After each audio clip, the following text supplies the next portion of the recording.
I'm smiling for a reason. All indications are the weather will cooperate with your plans for Friday, Saturday, and Sunday. How about that for a 4th of July weekend?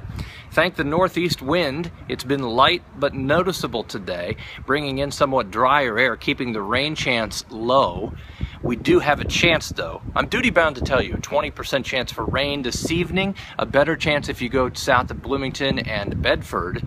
Through the evening planner, temperatures will be quite comfortable, and eventually by morning, spots will be in the upper 50s to low 60s. Enjoy that. Your plans for the weekend, hopefully your weekend starts tomorrow and goes through Sunday. Look at what happens. Temperatures slowly warm up, but we stay dry. Enjoy.